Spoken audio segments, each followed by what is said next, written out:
하겠습니다. 오늘 누가복음, 누가복음의 좀 특징적인 그런 본문들 중심으로 같이 살펴보도록 하겠습니다.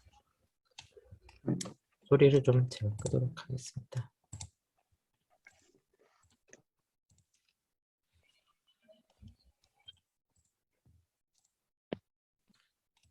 우리 먼저 볼 거는 우리 95쪽으로 좀 가서요. 지난주 우리가 누가복음의 기도를 했고 그 전주까지 했었던 그 본문 이어서 누가복음 7장 11절에서 17절 나인성 과부 사건부터 우리 살펴보도록 할 거예요. 여러분 강의하는 95쪽이고요. 우리 성경책은 누가복음 7장 11절 펴셔서 같이 보도록 하겠습니다. 이 나인성 과부의 아들의 죽음, 이거는 이제 누가복음에만 있습니다. 그래서 특히 이제 요 복음서에만 있는 것들을 우리가 좀 주목하는 게 중요하다고 말씀드렸죠. 자, 이 나인이라는 동네는 갈릴리에 있는 어떤 작은 마을입니다. 얼마 후에 예수께서 나인이라는 성으로 가셨는데 그의 제자들과 많은 무리가 그와 함께 갔다. 성문에 가까워지셨을 때 보라, 한 사람이 죽은 사람을 메고 나왔다. 이렇게 돼 있죠. 그 성경에 보시면 우리 성경에는 보라가 없죠. 네, 보라가 없는데 그 구약과 신약 성경에 보면 보라 이런 표현이 사실은 그 원어에 굉장히 많이 있어요. 그래서 뭔가 이렇게 주목해서 보라 이런 의미인데 우리 개역 성경에서 이게 좀 어색해서 많이 빼고 있습니다. 자, 뭔가 주목하고 있는데요. 사람들이 죽은 사람을 메고 나오는 장례 행렬을 보는 겁니다. 보니까 그 어머니의 외아들이었고 그 여자는 과부였다. 그러니까 이제 상황을 알 수 있겠죠. 과부였던 한 여자 그리고 외아들. 그러니까 어머니하고 아들밖에 없는 가정인데 아들이 죽은 거죠. 그러니까 이 슬픔이 어떤 슬픔인지를 여기서 우리가 이제 알 수 있는 거예요. 그 성에 많은 무리가 그 여자와 함께 있었다. 그러니까 이 장례 행렬, 장례를 치르기 위해서 외아들의 그 장례 행렬이 이제 성문에서 쭉 나오고 있는 그런 모습입니다.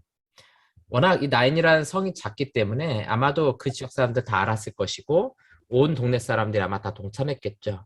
주님께서 그 여자를 보시고 가엾어하시며 그 여자에게 말씀하셨다. 울지 마라. 그리고 그는 다가가서 들것을 만지셨고 메고 가던 사람들이 서자 말씀하셨다. 청년아, 여기서 말하는 청년은 우리로 치면은 한 14세에서부터 20대 초반 정도까지 우리로 치면 이제 청소년 시기 그 정도를 말하는 겁니다. 내가 내게 말하는데 일어나라. 그러다 좋은 사람이 일어나 앉고 말하기를 시작하였다. 이제 우리 되게 무덤덤하게 읽잖아요, 그렇죠? 그래서 성경이 별로 이렇게 감동이 적어지는데 이런 걸 무덤덤하지 않게 읽으시려면 영어 성경 같은 걸 읽으셔야 돼요. 아니면 이렇게 역본이 다른 걸 읽으셔야 익숙하지 않고 어색하게 봐야 이런 게 좀 감격이 옵니다. 여러분 그 창세기에서 요셉이 형들하고 만나는 부분 있잖아요. 창세기 38장, 39장 이렇게 넘어가면서 쭉 나오는 그 내용을 우리 성경 말고 이제 신학교에서 히브리 성경을 이제 처음 배웠거든요. 한 구절 한 구절 단어 하나하나 찾아가면서 읽는데 막 정말 막 눈물이 나거든요. 왜 그러냐면 우리가 너무 익숙하게 보면 먼저 우리가 선 해석, 이미 해석을 딱 해버리고 읽어요. 그래서 재미가 없어집니다. 감동이 사라지고 중요한 의미를 못 찾게 돼요. 이것도 마찬가지예요. 이 과부였던 여인의 입장에서 보면 어때요? 최하위 계층, 객과 고아와 나그네. 그럴 때 이 집은 두 개, 고아는 아니죠. 예. 과부이고 외아들. 자기 인생의 전부라고 할 수 있는 그 아들의 죽음 사건 아닙니까? 극도의 슬픔의 사건이에요. 그런데 이 죽은 아들이 부활하게 되는 놀라운 장면이죠. 요한복음에서는 나사로가 살아나잖아요. 무덤에 있다. 근데 여기서는 죽은 아들이 살아나는 아주 극적인 장면. 그래서 이 장례식이 뭐가 되는 거예요? 축제로 바뀌는 겁니다. 그래서 이 나인성 과부 사건은 장례가 축제로 바뀌는 감격스러운 사건이죠. 그러면서 16절에 모든 사람이 두려움에 휩싸였고 하나님께 영광을 돌리면서 큰 선지자가 우리 가운데 일어나셨다. 또 하나님께서 자기 백성을 돌보셨다라고 말하였다. 예수에 관한 이 말이 온 유대와 그 주변 전역에 퍼져나갔다. 그래서 장례식을 축제로 바꾸는 기쁨의 날. 그래서 이 독생자 예수의 죽음과 부활을 미리 맛보게 하는 축제죠. 그렇죠? 그래서 예수님의 부활은 우리에게 굉장히 축제예요. 제가 그런 말씀 드리죠. 우리 개신교에서 가장 중요한 절기는 주일이라고 말씀드렸어요. 예, 여러 번 말씀드렸죠. 우리에게서 예수 그리스도의 부활보다 더 큰 축제는 없어요. 최고의 축제예요. 그 축제를 매주마다 하니까 우리가 이제 좀 무뎌지는 것뿐이지, 사실은 다른 어떤 절기와도 비교할 수 없는 게 예수 그리스도의 부활의 그 기쁨을 맛보는, 물론 이제 부활절이 있긴 하지만 사실 매 주일마다 그 부활을 기념하여 모이는 거잖아요. 그래서 그 기쁨의 축제가 되는 거죠. 그러면서 여기에 마지막 그 16절에 보니까 하나님께 자기 백성을 돌보셨다 이렇게 말하고 있잖아요. 예. 누가복음 1장 68절에 보면 그 요한의 탄생 때 했던 그 찬양의 고백이죠. 하나님이여 그 백성을 돌보사 속량하시며. 그러니까 누가의 관점에서는 하나님 어떤 하나님이시라는 거예요? 자기 백성들을 돌보시는 하나님. 그래서 유대인만을 돌보시는 하나님이 아니라 온 인류 가운데 보편적으로 자기 백성들, 그 택하신 모든 백성들을 돌보시는 하나님. 그 하나님께서 이 나인성이라는 곳에 있는 최하위 계층의 슬픔 당한 이 가정을 구원하신 놀라운 사건인 거죠. 그래서 마태는 이런 식으로 주목하지 않죠. 아무래도 유대인들 대상으로 하니까. 그러나 누가의 특징에서 우리가 본 것처럼 가장 힘들고 어려운 계층들, 최하위 계층들, 목자라든가 고아라든가 과부라든가 이런 가정을 찾아오시는 주님으로서 누가는 자주 소개하고 있죠. 자, 그 다음에 125쪽으로 가도록 하겠습니다. 누가복음 8장으로 여러분들이 넘어가시면 될 것 같아요.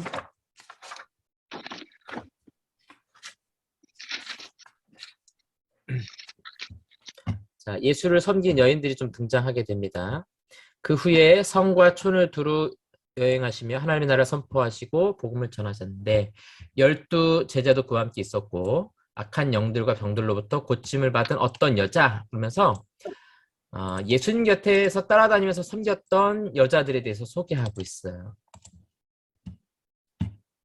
그게 누구냐? 7 귀신이 나간 막달라 여자라고 하는 마리아와, 그래서 우리 성경에 보면 7 귀신이 나간 자 막달라인이라 하는 마리아와, 그래서 예전에 우리가 그냥 막달라 마리아 이렇게 말하는데 그게 아니라 지역 이름이거든요. 막달라 출신의 마리아. 근데 이 여인의 내력은 뭐예요? 7 귀신이 나간 자. 그러니까 7 귀신 들렸다가 고침을 받은 여자라는 거죠. 예수님으로부터 이런 고침을 받은 여인이었고요. 그 다음에 헤롯의 청지기 구사의 아내 요한나, 그 다음에 수산나, 또 다른 많은 여자들이 자기들의 재산으로 그들을 섬겼다. 그러니까 이 여인들이 예수님과 그 제자들의 이런 사역들을 옆에서 섬겼다라는 거 우리가 알 수 있습니다. 여기 이제 제가 본 이유는 뭐냐면 헤롯의 청지기 구사의 아내 요한나라는 여인이 등장하기 때문에 그래요. 우리 이제 마가복음에서도 살펴봤지만 구체적인 이름을 이야기할 때는 이 청중들이 알고 있는 경우가 상당히 많이 있었다고 말씀드렸었죠. 여기도 보면 헤롯의 청지기인데 여기서 말하는 헤롯은 갈릴리를 통치하고 있던 헤롯 안티파스를 말하는 겁니다. 가장 많이 등장하는 헤롯이죠. 요 관련된 일꾼이라는 거예요. 그러니까 헤롯 궁에 있으면서 청지기로 섬기는 구사라는 사람이 있는데 그 여인의 아내도 예수님을 따라다녔다라는 거죠. 이런 왕족 출신들의 일꾼들이 상당히 좀 있었어요. 사도행전 13장 1절에도 보면 안디옥 교회 지도자들이 등장합니다. 바나바, 1차 선교여행 갔던 바울과 바나바죠. 그 다음에 니게르, 검정색 피부를 가지고 있는 시몬, 구레네 사람 루기오, 이 사람도 아프리카 출신이고요. 분봉왕 헤롯, 여기서 말하는 이 헤롯이 바로 헤롯 안티파스예요. 똑같아요. 이 헤롯 안티파스의 젖동생 마나엔, 그러니까 같이 어릴 때부터 자라났던 사람인 거죠. 그 다음에 사울 이렇게 있었다는 건데, 보면 이제 초대교회 예수님을 믿었던 사람들의 계층을 보면 최하위 계층만 있었던 건 아니에요. 굉장히 다양하게 있었습니다. 잘 사는 사람들, 또 왕족이었던 사람들, 또 아프리카 출신의 사람들, 이런 다양한 사람들이 예수님을 따라다녔고 또 초대교회의 구성원으로 있었다는 걸 우리가 알 수 있습니다. 그래서 교회라는 건 이제 대부분 어떤 일부 계층만 모이지 않죠. 그건 좀 이상한 거고 오히려 굉장히 다양한 사람들이 모이게 되는 그런 특징을 가지고 있어요. 오늘 우리 목사님 한 분이 신방을 갔다 오셨는데 어느 여자 집사님이신데 그런 얘기 하시더라고요. 굉장히 그 유명한 우리나라에서 거의 제일 큰 건축회사에 아주 어, 유명한 뭐 그 설계를 하시는 분이시래요. 그래서 제가 그 얘기 듣고 잠깐 웃었는데 몇 년 전에 이제 그 교구 목사님이 어, 그 12월 마지막 주에 헌금 때 그 종이 붙인다고 그 집사님 불렀거든요. 그러니까 회사에서는 아주 유명한 큰 건물을 짓는 건축사인데 교회 와가지고는 종이 잘라가지고 헌금 때 이름 붙이시는 거예요. 그러면서 이제 그런 얘기했죠. 뭐 우리가 세상에서는 뭐 사장님이고 유명한 사람이고 뭐 그럴지라도 교회 오면 주차도 봉사하고 안내도 하는 거고 때로는 식당 일도 하는 거고. 그러니까 교회라는 것은 이렇게 다양한 계층의 사람들이 함께 모여서 한 가족으로 어우러질 수 있는 그런 공동체다라는 생각이 좀 들어가지고 오늘 잠깐 그런 얘기 좀 했었습니다. 자, 그 다음에 우리 183쪽으로 넘어가겠습니다. 중간에 좀 많이 넘어갑니다. 이 성경은 누가복음 9장 51절을 보도록 하겠어요. 한 구절만 보면 돼요. 여기는 보시면 누가복음 9장 51절만이 자신의 승천 날이 다 되어 가자 이렇게 말하죠. 다른 성경 구절은 이제 그런 얘기 잘 안 하는데 우리가 처음에 살펴봤던 것처럼 누가복음의 마지막, 그다음에 사도행전의 첫 시작이 뭘로 중첩된다 그랬어요? 예수님의 승천하심으로. 그래서 누가복음은 예수님께서 가르치기 시작하신 날부터 승천 때까지, 사도행전은요 예수님의 승천하심에서부터 초대교회와 바울을 중심으로 로마에 이르기까지 땅끝까지 복음이 전파되는 그런 행적이라고 말씀을 드렸죠. 예, 그래서 이런 특징들이 있다. 여러분들 이런 거 성경에 한번 체크해 두시면 다음에 이제 성경 읽어 나가실 때 요건 누가복음만 이렇게 좀 독특하게 쓰고 있다라는 거 여러분들이 생각하고 보시면 좋을 것 같아요. 네, 사도행전 1장 2절에서 그렇게 이야기하고 있었죠. 승천하신 날까지를 기록하였노라. 이게 이제 누가복음의 특징이었죠. 자, 그리고 나서 이제 내려와서 사마리아인과 관련된 좀 본문을 보겠습니다. 누가복음 9장 52절부터예요. 바로 이어집니다. 사자들을 앞서 보내심에, 여기 이제 우리 번역에는 심부름꾼들을 자기 앞에 보내셨다. 그들은 그를 위한 준비를 하려고 앞서가서 사마리아 사람들의 어떤 마을에 들어갔지만 그의 뜻이 예루살렘으로 가는 것이었기 때문에 그들은 그를 받아들이지 않았다. 왜 안 받아들였는지는 우리가 자연스럽게 이해할 수 있죠. 사마리아 사람들은 어차피 예루살렘 사람들하고 상대하지 않잖아요. 그렇죠? 서로 그러는 거예요. 서로.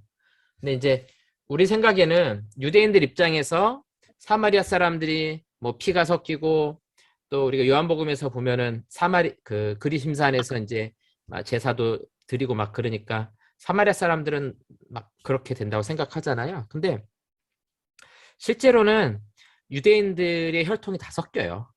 그 중간기 동안에 다 섞여서 대제사장이 진짜 그 레위지파 혈통을 가지고 있는지 굉장히 의문스럽거든요. 의심스러울 정도인데 오히려 사마리아는 그때 이후로 계속 거기서 일정하게 모이고 사람들도 일정하게 거기서 살아가게 되고 하는 되게 재밌는 좀 특징을 가지고 있습니다. 어쨌든 서로 이렇게 다른 생각을 가지고 있었는데 자, 여기에 대한 제자들의 반응과 예수님의 반응을 우리가 보려고 해요. 사마리아인들은 거부했어요. 예수님 맞아들이는 것을. 그때 제자 야고보와 요한이 보고 말하였습니다. 주님, 불을 향해 하늘에서 내려와서 저들을 없애버리라고 할까요? 우리 54절에도 보면 우리가 불을 명하여 하늘로부터 내려 저들을 멸하라 하기를 원하시나이까? 이렇게 말하는데 예수님께서 오히려 제자들을 꾸짖으시죠. 그러면서 다른 마을로 가셨다 이렇게 말씀하고 있어요. 사마리아에 대한 예수님의 반응이 어때요? 사마리아를 무시하거나 이 제자들처럼 우리를 따르지 않으니까 거부하겠다 이런 태도가 아니에요. 이거는 누가복음 전체 흐르는 사마리아인들에 대한 누가의 태도 때문에 그렇습니다. 자, 이제 뒤에 살펴볼 거예요. 제자들의 일종의 오해라는 거예요. 자, 누가복음에 나오는 사마리아에 대한 반응을 좀 보도록 할 거예요. 자, 누가복음과 사도행전에서 사마리아인들은 복음을 받아들인 자들로 처음부터 중요하게 묘사된다.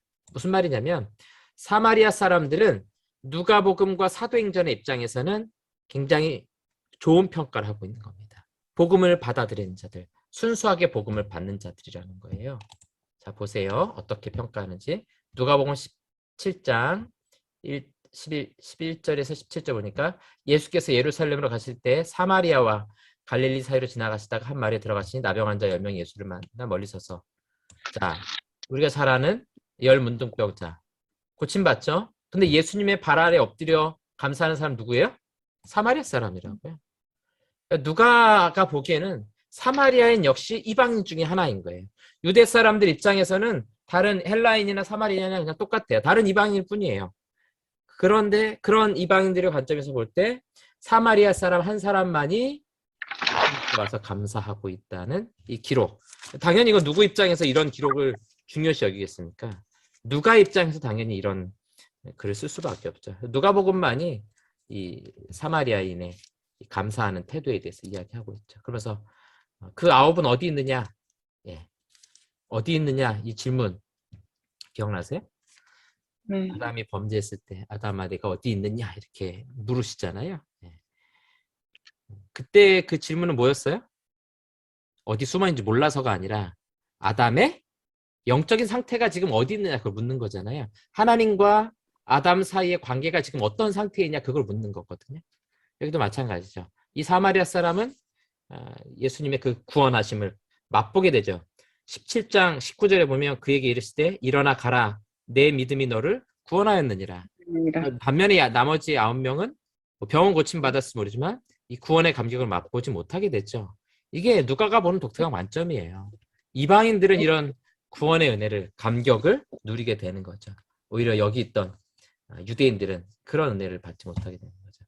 또 누가복음 10장에 보면은 선한 사마리아인의 비유. 이제 우리 조금 이따 뒤에서 살펴볼 텐데 제사장도 레위인도 그냥 지나가지만 사마리아 사람만이 이 강도 만난 자를 보살펴주고 또 이제 잘 치료해주고 또 맡기기까지 해주죠. 누가 진짜 이웃이냐라는 질문에 대해서 사마리아 사람이 이 사람만이 선한 이웃이다라고 평가하게 되잖아요. 또 사도행전 8장에 가면은 박해가 있은 다음에 빌립이 사마리아 성으로 내려가 그리스도를 백성에 전파하니 무리가 빌립의 말도 듣고 행하는 표적도 보고 한 마음으로 그가 하는 말을 따르더라. 자 보세요. 예루살렘에서 박해가 있어서 사마리아로 갔는데 사마리아 사람들은 믿었어요. 그러면 누구는 안 믿게 된 거예요? 예루살렘에 있는 유다 백성들은 거부하는 거예요. 그러나 사마리아 사람들은 받아들인 거죠. 하나님의 구원이 어떻게 이동하고 있어요? 예루살렘에서 사마리아로, 그 다음에 온 유대와 땅끝을 향해 나가는 거 우리가 볼 수 있죠. 그러니까 사마리아에 대해서 누가는 누가복음이나 사도행전에서 굉장히 긍정적으로 평가하고 있다. 이제 그런 점에서 예수님께서 이제 제자들이 우리 불을 내려서 멸망시켜 버릴까요? 라고 할 때 오히려 제자들을 꾸짖은 거죠. 그렇게 너희들이 원한 대로 받아들이지 않았다고 해서 사마리아 사람들에 대해서 멸망시켜야 되거나 거부해야 되거나 그런 대상들이 아니라는 거죠. 그래서 누가 입장에서 감싸고 또 좋은 긍정적인 평가를 계속해서 하고 있는 거 우리가 볼 수 있습니다. 자, 강연 184쪽 그 다음 넘어가 가지고요. 누가복음 9장 57절에서 62절까지 말씀을 보도록 하겠습니다. 자, 우리 바로 그 본문 이어지죠? 우리 성경에는 길 가실 때 어떤 사람이 여짜오되 어디로 가든지 나는 따르리이다 이렇게 이야기하면서 시작하는 겁니다. 그래서 예수님께서 여우도 굴이 있고 공중에 새도 집이 있을 때 인자는 머리 둘 곳이 없도다. 자, 그리고 나서 이제 나를 따르라 이 말 다음에 이 사람이 묻죠. 주님, 먼저 가서 제 아버지를 장사하도록 제게 허락해 주십시오. 예수님께서 뭐라 말씀하세요? 죽은 사람들이 자기네 죽은 사람들을 장사하도록 놓아두고 너는 가서 하나님의 나라를 전파하여라. 다른 사람이 말했습니다. 주님, 저는 당신을 따르겠습니다. 그러나 먼저 제 집 식구들과 작별하도록 제게 허락해 주십시오. 예수께서 말씀하십니다. 쟁기를 손에 올려놓고도 뒤를 쳐다보는 사람은 아무도 하나님 나라에 쓸모가 없다. 자, 이제 우리가 문제를 삼을 수 있는 게 이제 위에 거거든요. 아버지 장사하고 싶습니다. 장사하고 가겠습니다. 라고 했는데 그거 하지 못하게 하는 거예요. 죽은 사람들이 자기 죽은 자들을 장사하게 하고 너는 하나님의 나라 전파하라. 이제 이 의미에 대해서 이제 물어보신 집사님도 있고 한데 이거는 굉장히 직관적이기도 하고 또 상황으로도 파악할 수 있는데요. 보시면 이게 중요해요. 먼저라는 게 굉장히 중요해요. 그래서 이 사람이 먼저 가서 내 아버지를 장사하도록 허락해 주십시오. 그래서 자기 인생의 첫 번째가 뭡니까? 라고 물을 때 우리 인간과 관계된 인간적인 일입니다.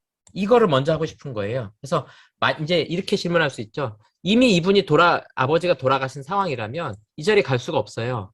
자기 가족이 죽었을 때 그 시체와 주검을 만지잖아요. 그럼 부정한 날이 있기 때문에 밖으로 나갈 수가 없다고요. 당연히 첫 번째죠. 그러면 아직 안 돌아가셨다면요? 언제 돌아가실지 알 수 없다는 거예요. 그 말은 나를 따르라 라는 말씀에 나를 따르겠습니다 라고 말하면서도 언제 쫓아갈지 모른다는 거거든요. 그러니까 이거는 진짜 제자도가 아니라는 거예요.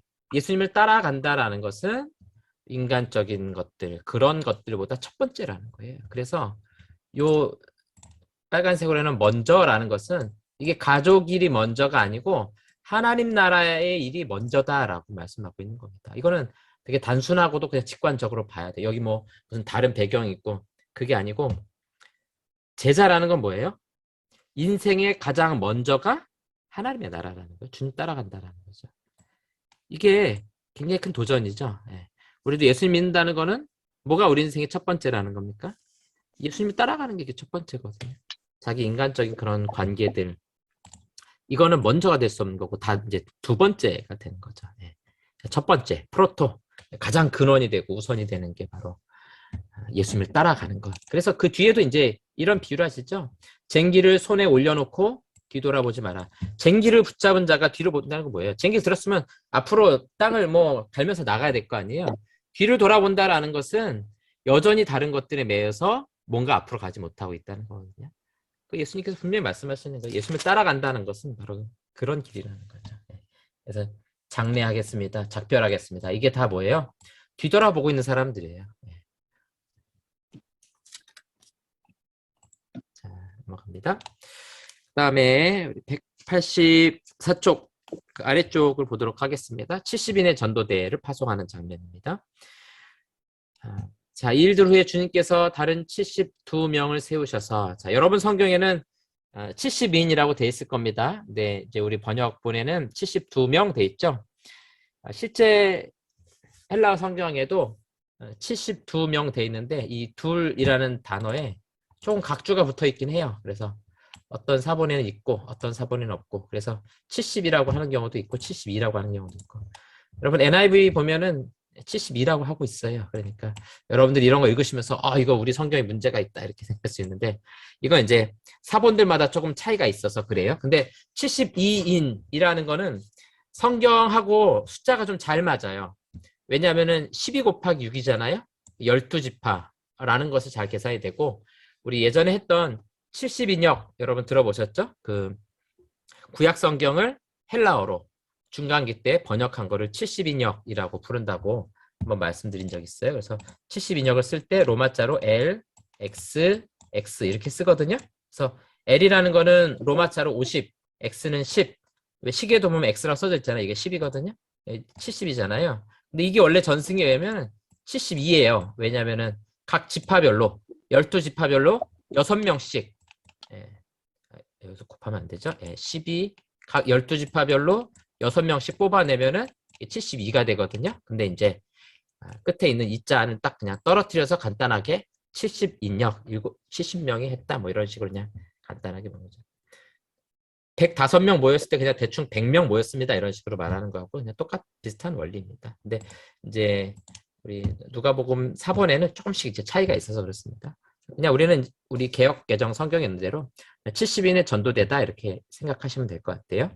자, 이 사건이 이 이야기가 누가복음에서는 굉장히 깁니다. 10장 1절에서부터 24절까지가 이 70인의 전도대를 파송하는 장면에서 등장하는 거예요.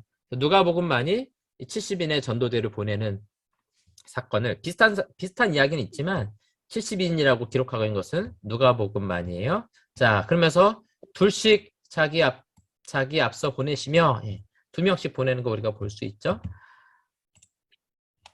자, 이제 여기서 하는 사역을 잘 보면 어떤 바울이 했던 사역들하고 굉장히 잘 맞물리는 사역의 모습을 우리가 좀 볼 수 있습니다. 볼까요? 어떤 집에 들어가면 이 집에 평화가 있어라.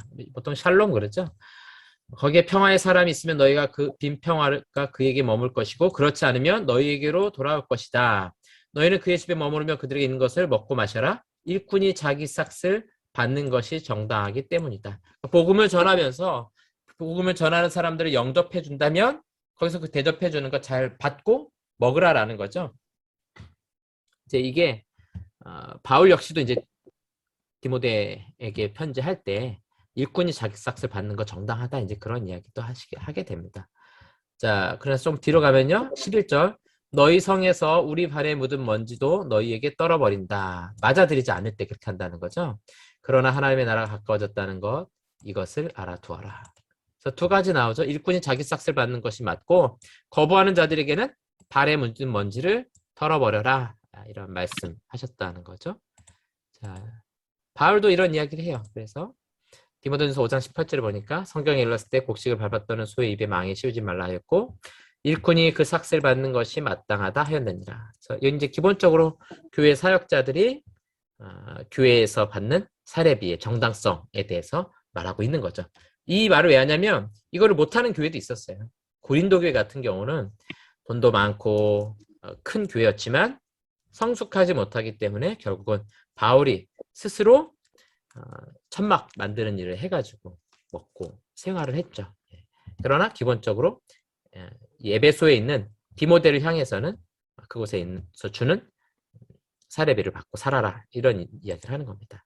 자, 그 다음에 바울이 이제 1차 선교행할 때 비시디아 안디옥, 여기서 말하는 이제 안디옥이라는 건 터키 지방에 있는 안디옥을 말하는 거예요. 남부 갈라디아죠. 이 유대인들이 경건한 귀부인들과 그 신의 유력자들을 선동하여, 자, 유대인들이 쫓아와서 바울을 쫓아내고 싶은 거예요. 그래서 경건한 귀부인들, 그다음에 유력자들, 유지들, 바울과 바나바를 박해하여 그 지역에 쫓아내니 두 사람이 그들을 향하여 발에 티끌을 털어버리고 이고니온으로 갔거든요. 그래서 이 행동이 우리 지금 누가복음 10장에서 보았던 바로 이 말씀하고 같이 잘 맞물리게 되는 겁니다. 먼지를 털어버리라. 너희에게 이 복음을 거부하는 것의 책임이 너희에게 있다. 이런 의미이죠. 자, 우리 계속해서 좀 보겠습니다. 여러분 186쪽으로 이게 이어지고 있는 겁니다. 70인의 전도대가 계속해서 이어지고 있는 본문이에요. 근데 길죠, 24절까지. 자, 이제 다녀와서 72명이 돌아와서 기뻐하며 말했습니다. 이제 선교복을 하는 거예요. 복음의 능력에 대해서 이야기하는 거죠. 당신의 이름에는 귀신들도 우리에게 복종합니다. 그가 그들에게 말씀하셨다. 사탄이 하늘에서 번개처럼 떨어진 것을 내가 보았다. 보아라, 내가 너희에게 뱀과 전갈을 밟고 또 원수의 모든 힘을 능가하는 권세를 주었으므로 아무것도 너희를 결코 해하지 못할 것이다. 뱀과 전갈을 밟는다. 그래서 창세기 3장 15절에도 보면 뱀의 머리를 밟는다는 원시 복음, 첫 번째 복음이 등장하죠. 또 이거 읽으면 바울이 딱 생각나지 않습니까? 로마로 갈 때 엘리데 섬에 있을 때 물리잖아요. 네, 물렸는데도 불구하고 뱀에게 물렸는데도 불구하고 죽지 않고 있었죠. 네. 이런 복음을 전하는 자들에게 하나님이 보여주신, 예수님께서 보여주신 이런 복음의 능력, 이런 것들을 잘 보고하고 또 말씀하고 있습니다. 자, 그러면서 그러나 영들이 너에게 복종하는 것, 이것을 기뻐하지 말고 너 이름이 하늘에 적혀 있는 것으로 기뻐하라. 그때 예수께서 성령으로 기뻐하시며 말씀하셨다. 당신께 감사합니다. 아버지 하늘과 땅의 주인이시여 지혜롭고 똑똑한 자들에게는 이것을 숨겨두시고 어린아이들에게는 그것들을 나타내셨습니다. 여기서 말하는 어린아이들이라는 것은 육체적으로 어린아이라기보다는 이 앞서 말한 지혜롭고 똑똑한 사람들의 반대, 아직 지혜와 지식이 부족한 무지한 그런 사람들인 거죠. 그래서 누가가 특별히 이런 것들을 강조하잖아요. 그래서 이 제자들도 대부분 지식층이 아니었죠. 지식층이 아니고 어부였고 글을 잘 모르는 사람들이었고 무시당하는 계층의 사람들이었죠. 그런 사람들을 통해서 뭘 지금 깨닫게 하고 계시는 거예요? 복음의 능력.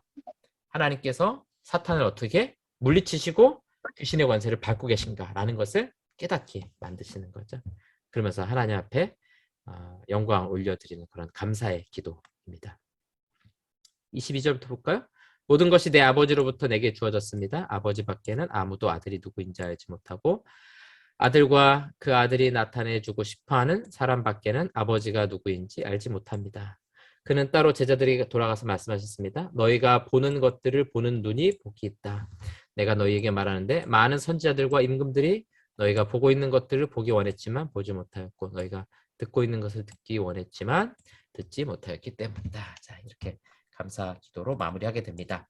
자, 그리고 나서 이렇게 24절까지 이어지고 나서 이제 율법 교사가 찾아오게 되죠. 여러분 성경책 누가복음 10장 25절부터 보면 어떤 율법 교사가 일어나 이렇게 이야기하고 있습니다.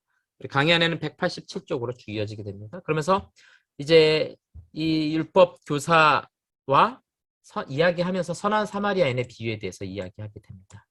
자, 이 의미에 대해서 좀 이제 연결해서 살펴보려고 합니다.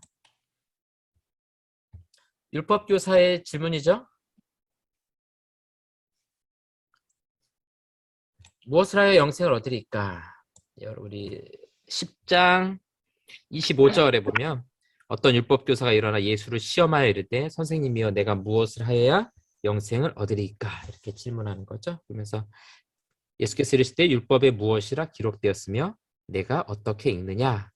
그러면서 정확하게 잘 대답을 하죠. 27절에 내 마음을 다하며 목숨을 다하며 힘을 다하며 뜻을 다하여 주 너의 하나님을 사랑하고 또한 내 이웃을 자신같이 사랑하라 하였나이다. 그러니까 율법의 핵심을 잘 요약했죠. 그래서 하나님을 사랑하고 이웃을 사랑하는 것을 확실히 율법 교사답게 잘 요약해서 정리하고 있습니다.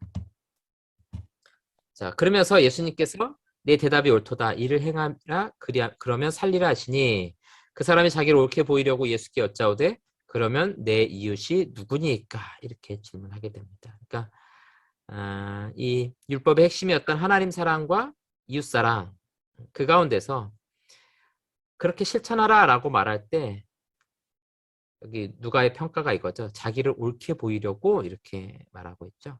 이 사람에게 있는 어떤 외식하는 것을 정확하게 누가가 지적하고 있는 겁니다. 그러면서 내 이웃이 누구냐라고 이렇게 질문하는 거죠. 그 말은 뭐냐면은 본인이 사실은 이 부분에 있어서 잘했다라고 생각했던 것 같아요. 왜냐하면은 그 다음에 나오는 이야기, 예수님의 이야기가 뭐예요? 선한 사마리아인의 비유잖아요. 할 수 없는 것에 대해서 예수님께서 말씀하시거든요. 그래서 이 선한 사마리아인의 비유를 보면은 제사장이 등장하고 레위인이 등장하죠. 이 율법 교사와 사실은 같은 부류의 사람인 거예요. 이 여기서 등장하고 있는 이 두 사람은 뭐 하고 있어요? 강도 만난 사람을 피했죠. 반면에 사마리아 사람은 어떻게 했어요? 강도 만난 사람을 돌보았다. 그러니까 여기에 이제 앞에서 말했던 제자들의 오해가 여기서 함께 해결되게 되는 거예요. 그래서 사마리아 사람들에 대해서 우리가 거부해야 되느냐라고 물을 때 그렇지 않다는 거죠. 이 사람들 역시 하나님의 자녀들이고 구원받아야 될 대상들이고 하나님께서 사랑하는 자들이다라는 것을 전제하게 되는 겁니다. 그래서 이 율법교사의 그 마지막 대답을 보세요. 36절 보세요. 너는 이 세 사람 가운데 누가 강도에게 걸려든 사람의 이웃이 되었다고 생각하느냐? 그가 말하였다. 그에게 자비를 베푼 사람입니다. 여기서 사마리아인이라고 대답을 못해요. 율법교사는. 그냥 사마리아인입니다. 이렇게 말하면 되는데 그 말을 참아 못하는 겁니다. 그러면서 예수께서 그에게 말씀하셨다. 가서 너도 똑같이 하여라. 굉장히 모욕적인 거죠. 왜 그렇습니까? 율법교사는 자긴 유대인이었고 이 율법의 핵심을 자긴 다 알고 있잖아요. 그렇게 했다고 생각했기 때문에 자기를 옳게 보이려고 이 표현을 하고 있는 거거든요. 자기는 그 부분에 제일 잘했다 생각하고 잘 알고 있다고 생각했는데 사실은 예수님께서 너 그렇게 똑같이 해라 라는 것은 그거 못하고 있다는 것이고 사마리아인만도 못하다 이렇게 표현이라고도 할 수 있거든요. 굉장히 모욕적인 그런 대답이 될 수 있는 겁니다. 외식하는 자에 대한 예수님의 답이죠. 자, 그래서 이 사마리아인에 대한 제자들의 오해를 또 함께 풀어주고 있는 것입니다. 자, 이제 이어지는 본문, 다 재밌는 본문이죠. 마르다와 마리아. 누가복음 10장 38절에서 43절까지. 자, 그들이 가고 있을 때 그가 어떤 마을에 들어가셨는데 마르다라고 하는 어떤 여자가 그를 맞이했습니다. 마리아라고 하는 여동생이 있었어요. 자매죠. 그 여자는 주님 발 앞에 앉아서 말씀을 듣고 있었고요. 마르다는 접대하는 일이 많아서 매우 분주하였으므로 앞에 서서 말하였다. 주님, 제 동생이 저만 일하도록 놓아둔 것을 상관하지 않으십니까? 저를 도와주라고 동생에게 말해 주십시오. 네. 그 마르다의 불만이 너무 잘 느껴지죠? 우리 교회 오래 다닌 사람들일수록 아주 마르다에 대해서 공감하지 않습니까? 네. 자, 정리하면 이거죠. 마리아는 예수님 발 앞에 앉아서 말씀 열심히 듣습니다. 마리아는 마르다는 뭐해요? 접대하는 일이 많아서 매우 분주합니다. 자, 이 마르다 이제 불만이었죠. 자, 예수님의 대답을 볼까요? 주님께서 마르다에게 대답하셨습니다. 마르다야, 마르다야, 너는 많은 일로 염려하고 부산 떨지만 있어야 할 것은 하나다. 자, 있어야 할 것 하나. 이거 뭐냐면은 꼭 한 가지만 있어야 된다. 이렇게 이야기하는 거예요. 그래서 마리아는 좋은 부분을 선택하였으므로 이것을 빼앗기지 않을 것이다. 자, 마리아부터 해석해보면 뭐예요? 마리아에게서 좋은 부분 뭡니까? 예수님의 말씀을 듣는 일. 그게 이제 첫 번째라고 생각한 거죠. 자, 이제 마르다에 대해서도 이제 우리가 살펴봐야 되는데요. 42절에 보시면 우리 성경에는 몇 가지만 하든지 혹은 한 가지만이라도 족하니라 이렇게 돼 있어요. 근데 여러분 성경책 중에 보면 여기 각주가 달린 성경책도 있을 수 있어요. 그러면서 이 최근에 좀 번역된 헬라어판 사본이 좀 잘 정리된 걸 보면 한 가지만으로도 족하니라 라고 이렇게 번역하고 있다는 거예요. 그러면은 조금 다르게 봐야겠죠. 예. 너는 많은 일 42절 죄송합니다. 자, 있어야 할 것은 하나다. 이게 뭐냐면은 요거를 잘 번역해 놓은 겁니다. 예. 우리 성경에서는 몇 가지만 하든지 혹은 한 가지만이라도 족하니라 이렇게 말하는데 이제 최근 판에서는 몇 가지만 하든지 요거를 이제 좀 빼고 그냥 한 가지만으로 족하다. 그래서 이제 어떤 학자들은 음식을 너무 많이 했는데 음식은 한 가지만이라도 족하다 이렇게 이야기하는 경우도 있는데 그것보다는 정말 중요한 것 한 가지만 택하라 이거죠. 그러니까 마르다 입장에서 대접하는 일 하려고 하면은 그거 하나만 하면 된다는 거고 마리아 입장에서 말씀 듣는 것이 기쁘기 때문에 그것도 한 가지 하면 그것 한 가지 택해서 하는 것이 중요하다. 근데 사실은 전체적으로 보면 이제 우리 뒤에까지도 살펴볼 텐데 여기서 가장 중요한 일은 뭐냐면 이 마리아의 행동입니다. 왜냐하면은 그 앞에서 율법 교사와의 대화 속에서 우리가 두 가지 사랑에 대해서 이야기했죠. 하나님을 사랑하는 것과 내 이웃을 자신과 같이 사랑하는 이 두 가지 사랑에 대해서 말했잖아요. 그래서 선한 사마리아인의 비유는 이웃 사랑에 대한 이야기를 했어요. 그럼 남은 한 가지 사랑은 뭐예요? 하나님을 사랑하는 것. 수직적인 하나님 사랑이거든요. 그게 우리 예수님께서 뭐라고 말씀하시는 거냐면 다른 거 뭐 대접하고 이거는 이웃에 대해서 하면 되는 거라는 거예요. 진짜 중요한 건 뭐예요? 하나님 사랑하는 방법은 그분의 말씀을 듣고 청종하는 겁니다.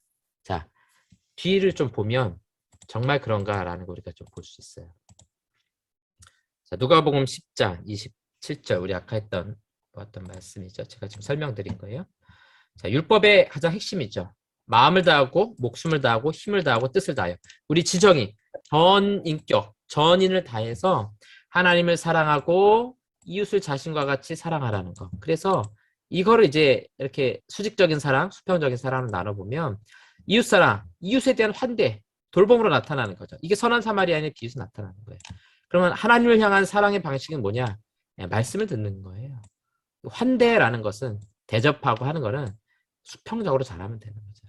그래서 오늘 사실은 마르다에게 정말 필요한 건 뭐냐면은 열심히 예수님을 대접하고 물론 이제 뒤에 가면 그렇게 예수님을 대접했던 사람들도 있고 뭐 향유를 부은 여인도 있고 하지만 오늘 본문에서 정말 중요한 건 뭐냐면은 이 마리아의 태도, 그의 말씀을 듣고자 하는 그 태도가 하나님 사랑에 대한 모습으로 나타나고 있다라는 것을 말씀하는 겁니다.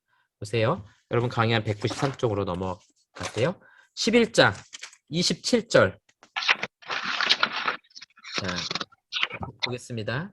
이것을 말씀하고 계실 때 무리 가운데 어떤 여자가 소리를 높여 그에게 말하였다. 당신이 배웠던 태와 먹였던 젖이 복이 있습니다. 이 가족들, 어머니가 복이 있다라고 말하는 거잖아요. 근데 예수님 뭐라고 하세요? 차라리 하나님의 말씀을 듣고 지키는 사람이 복이 있다.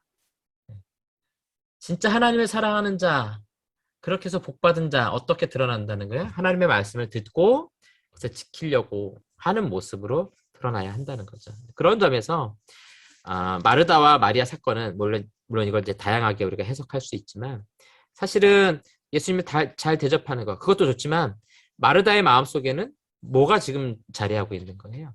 정말 그 사랑하는 주님에 대한 그 마음 그것보다는 지금 이 일을 해나가는 것에 더 마음이 있어서 분주한지라 이렇게 표현하고 있죠. 준비하는 일이 많아 마음이 분주한지라. 사실은 준비하는 일이 많을 것이 아니라 그의 음성을 듣는 것이 사실은 지금 굉장히 필요한 시간이거든요. 자, 그리고 나서 어떤 내용이 나오냐면 11장 29절에서 32절까지 요 강의 안에는 제가 이렇게 구절로 놨을까? 성경을 보세요. 누가복음 11장 29절부터 32절까지가 이 세대에 대한 예수님의 비판이거든요. 이게 다 뭐냐면은 예수님의 말을 듣지 않는 것에 대한 비판이에요. 자, 솔로몬에 대해서 뭐라고 말해요? 남방 여왕이 일어나서 그의 말을 들으러 오지 않았느냐? 요나 니느웨에 가서 외쳤는데 사람들이 그의 말을 듣고 회개하지 않았냐? 근데 예수님은 솔로몬이나 요담보다 더 큰 분이다. 근데 이 세대 사람들은 더 큰 분이 왔는데도 그의 말을 듣지 않는다. 이게 뭐예요? 하나님 사랑하지 않는 거죠. 예수님 말씀을 듣지 않는 자는 하나님 사랑하지 않는 거예요. 그를 사랑하는 자는 그의 음성을 듣겠죠.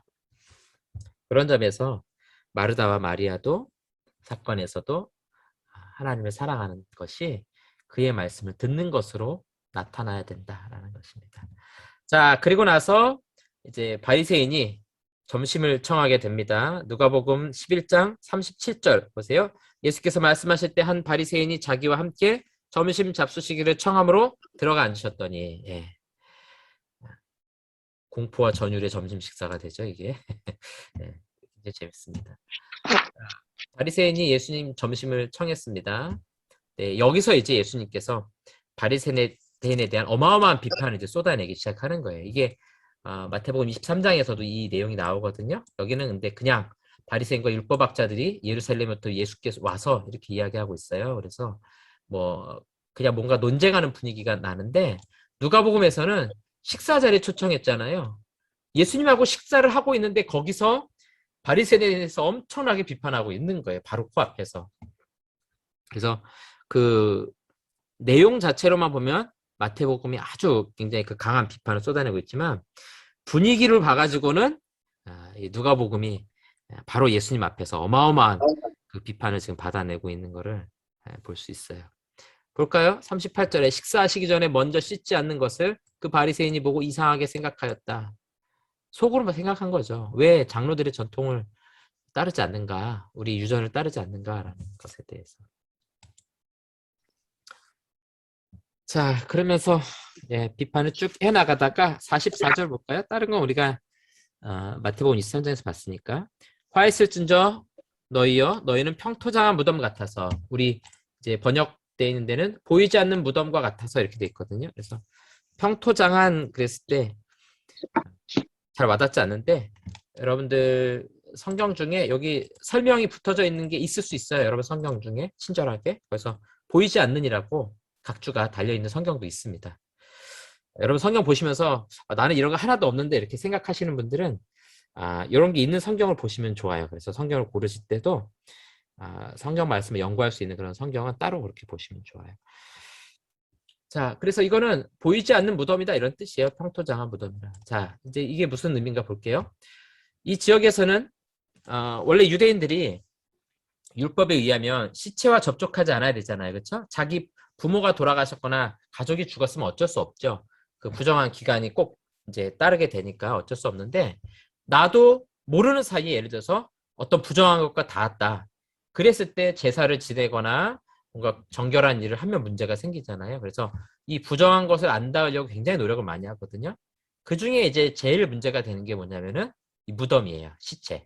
우리처럼 이렇게 동그랗게 이렇게 봉분을 만들어 가자 하는 그런 스타일이 아니잖아요. 그냥 동굴 같은 데다 그냥 시체를 넣어 놓기도 하고 뭐 우리처럼 그렇게 관리가 잘 되는 것도 아니고 또 갑자기 뭐 어떤 시신이나 이런 걸 만날 수도 있는 거니까. 그래서 부지 중에 이런 것과 접촉하지 않기 위해서 해마다 봄이 되면 무덤을 희게 칠합니다.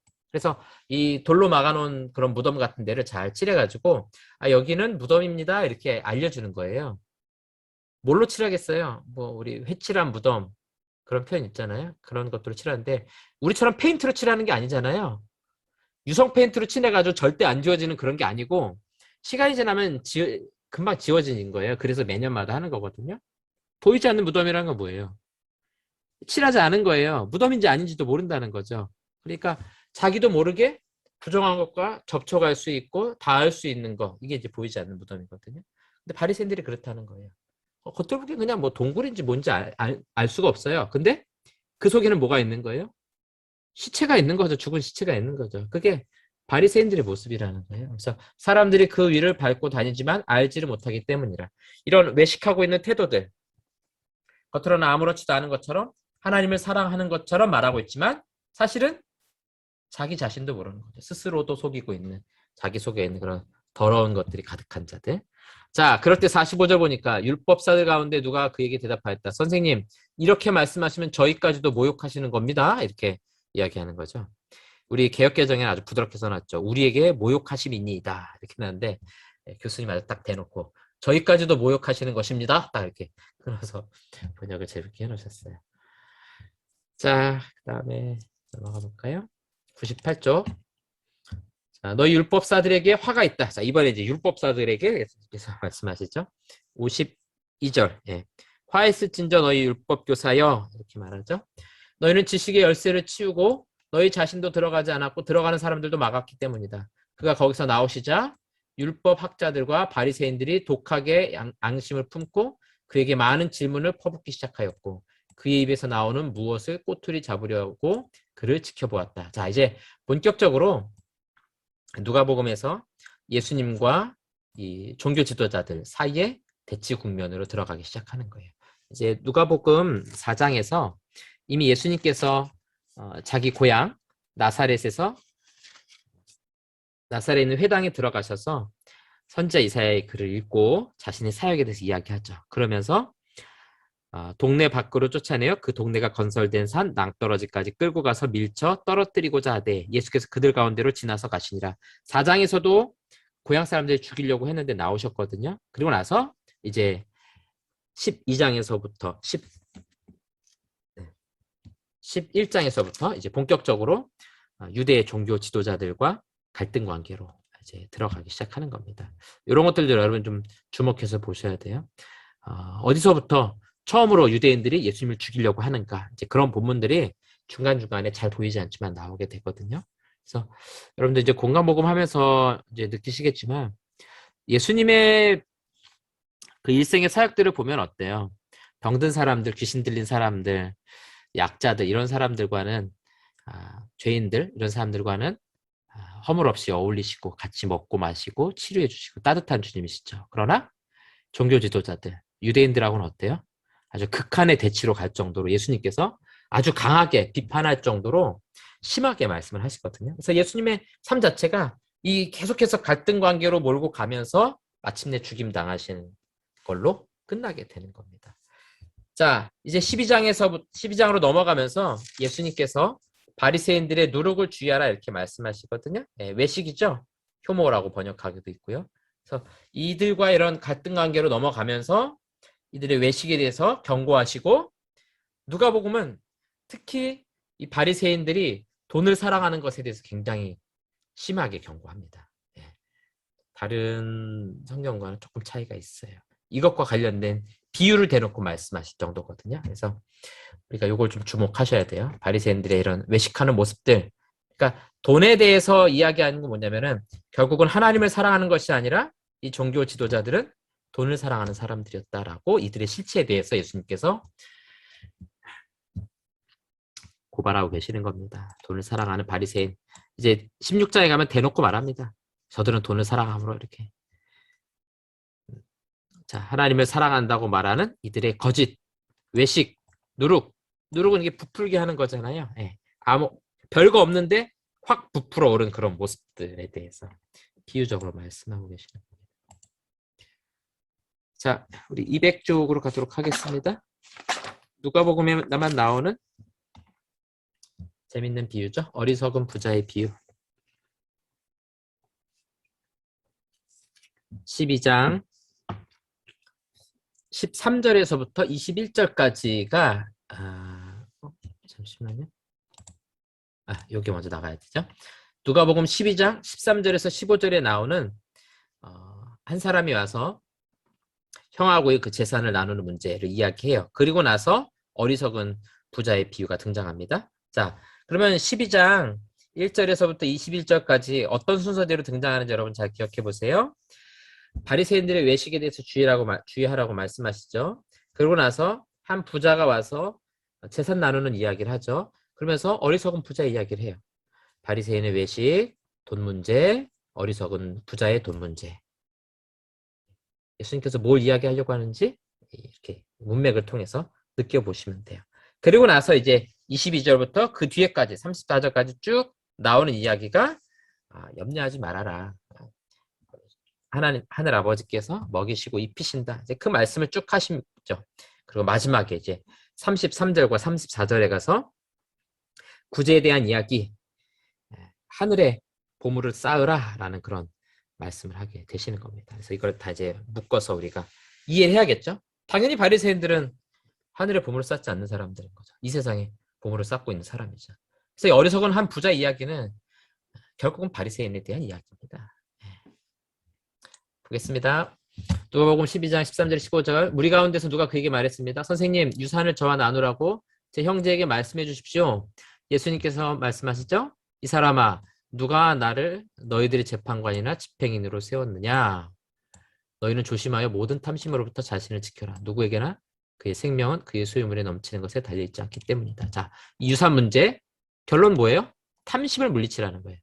재산을 나누는 문제는 결국 탐심의 문제였다라는 거죠. 이게 10번째 계명이에요. 10계명 중에 10번째. 탐내지 말라잖아요. 그렇죠?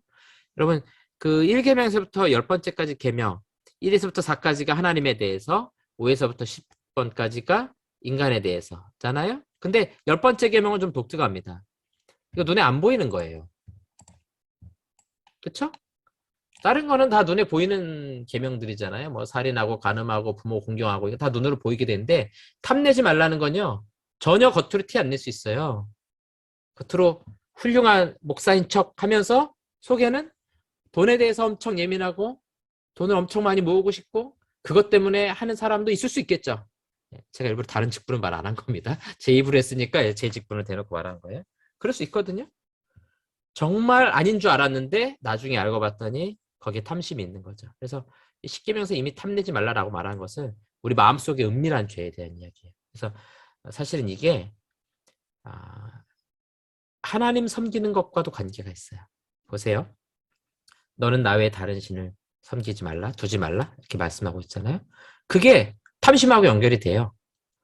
우상을 섬긴다는 건 뭐냐면 탐심이에요. 여러분 다른 이방 종교들 우상 섬기는 거의 대부분 내용이 뭡니까? 예를 들어서 가나안 땅에 있던 우상들의 대부분 내용이 뭐예요?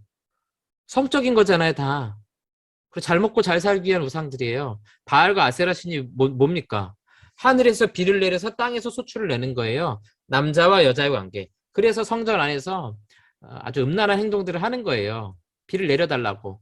그러니까 성적인 만족을 찾고 그다음에 재산의 문제. 농사가 잘 돼가지고 부자가 되고 싶은 마음.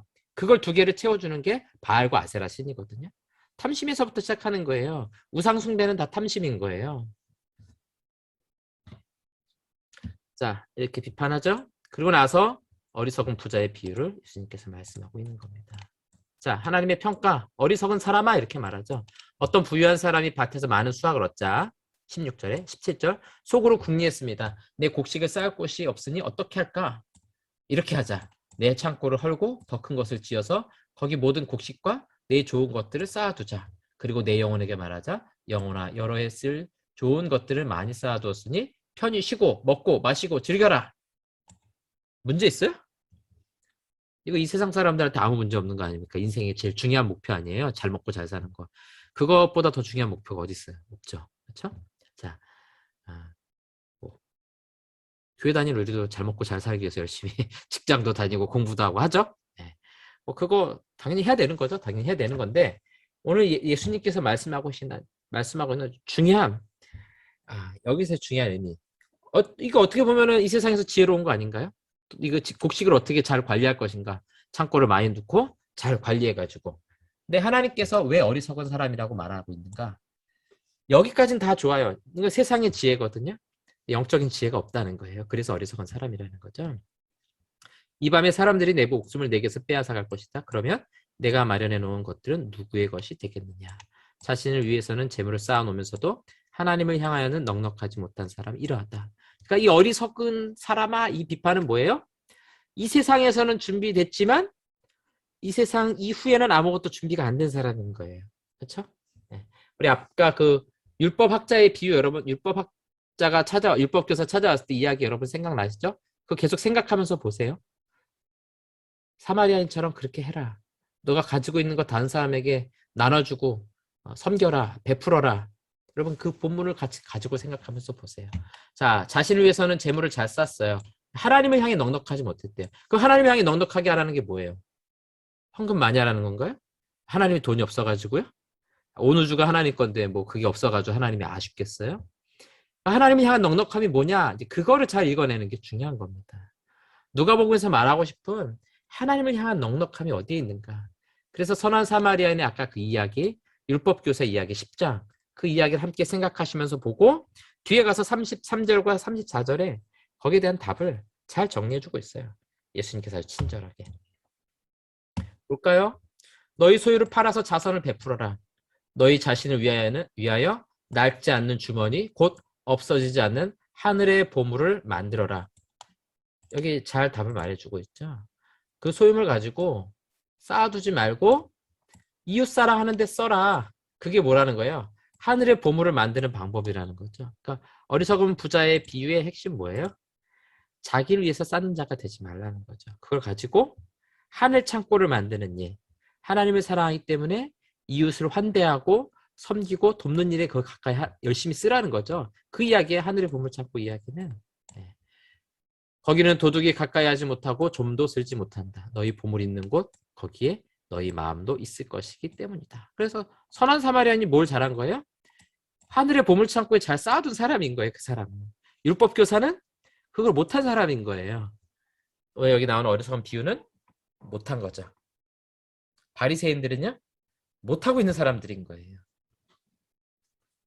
그래서 33절과 34절의 말씀은 누가복음 10장에서부터 쭉 이어오는 그 이야기들의 좋은 결과라고 여러분들이 생각하시면 될 것 같습니다. 예, 제가 오늘 여기까지 준비했고 여러분 성경을 좀 보세요. 그 뒤에도 보면 35절에도 보면 허리에 띠를 띠고 등불을 켜고 있으라. 너희는 마치 그 주인이 혼인집에서 돌아와 문을 두드리면 곧 열어주려고 기다리는 사람과 같이 되라. 마태복음 24장, 25장에 있었던 이야기가 굉장히 비슷하죠. 주인이 와서 깨어있는 것을 보면 그 종들은 복이 있으리로다. 내가 진실로 너희에게 이르노니 주인이 띠를 띠고 그 종들을 자리에 앉히고 나와 수종 들리라. 40절 그러므로 너희도 준비하고 있으라. 생각하지 않은 때 인자가 오리라 하시니라.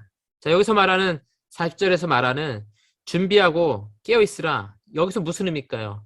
우리가 마태복음에서 보았던 마태복음 25장에 보면 열천의 비유가 있었잖아요. 그렇죠? 준비하고 깨어있는 거. 예수님이 오실 것을 준비하고 있는. 거기서는 종말에 대한 이야기 가운데 깨어있으라고 말씀하고 있었어요. 그렇죠? 네. 마태복음 24장에서 종말의 때에서 이야기하고 25장에서도 종말 때에 들어가는 자들과 못 들어가는 자들이 있을 것이다. 그걸 준비하라는 거였잖아요. 근데 누가복음에서 준비하고 있으라는 말은 종말의 때를 준비하라고 지금 이야기하는 게 아니죠. 그때를 준비하면서 어떠한 태도?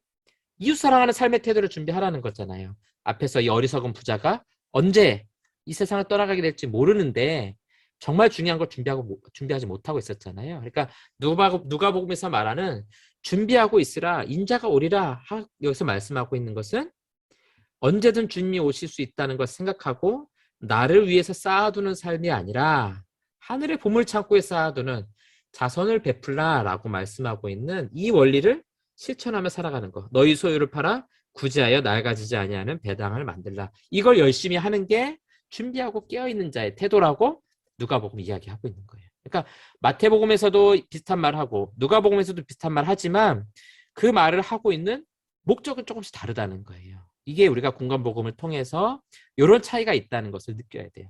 여기서 갑자기 뜬금없이 세상 종말에 대해서 준비해야 된다. 이렇게 나올 수가 없어요. 누가복음에서는. 그렇죠? 마태복음에서는 마태복음 24장, 25장 종말에 대한 설교 마지막에 나오는 거고 누가복음에서는요. 이웃사랑에 대한 원리 마지막에서 준비하고 있으라. 뭘 준비하는 거예요? 이 어리석은 부자가 준비하지 못했던 거 세상 창고 말고 하늘 창고 그거 잘 만들어서 준비하는 거 이게 누가복음에서 강조하고 있는 내용이다라는 것입니다. 자, 오늘 여기까지 하고요. 다음 주에는 우리가 이제 그 뒤에 12장 41절에서부터 이어서 또 우리 뒤에까지 살펴보도록 하겠습니다. 네, 10분이 됐군요. 제가 기도하고 오늘 강의 마치도록 하겠습니다. 사랑하는 하나님 아버지 감사합니다. 오늘 누가복음 말씀 함께 우리 살펴보게 하시니 감사합니다. 하나님, 우리 마음 가운데 하나님을 사랑하고 또 이웃을 사랑할 수 있는 심령 우리에게 허락하여 주시옵소서. 특별히 하나님을 사랑하기에 그의 말씀에 귀를 기울이게 하시고 또 이웃을 사랑하기에 하늘의 보물창고를 쌓을 수 있도록 나를 위해서 쓰는 것이 아니라 우리 이웃을 위해서 아낌없이 얼마든지 기쁘게 사용할 수 있는 하나님의 거룩한 백성들, 또 준비된 하나님의 자녀들 될 수 있도록 하나님 축복하여 주시옵소서. 특별히 우리 교회가 이제 추수감사주의를 맞이하여서 우리 주변의 어려운 이웃들을 또 준비하는 사역들 우리가 계획하고 진행하는 가운데 있습니다. 하나님이 기뻐하시는 우리 교회, 또 세상에 빛이 되는 이 교회 사명을 잘 감당할 수 있도록 하나님 축복하여 주시옵소서. 감사드리며 예수님의 이름으로 기도합니다. 아멘. 네.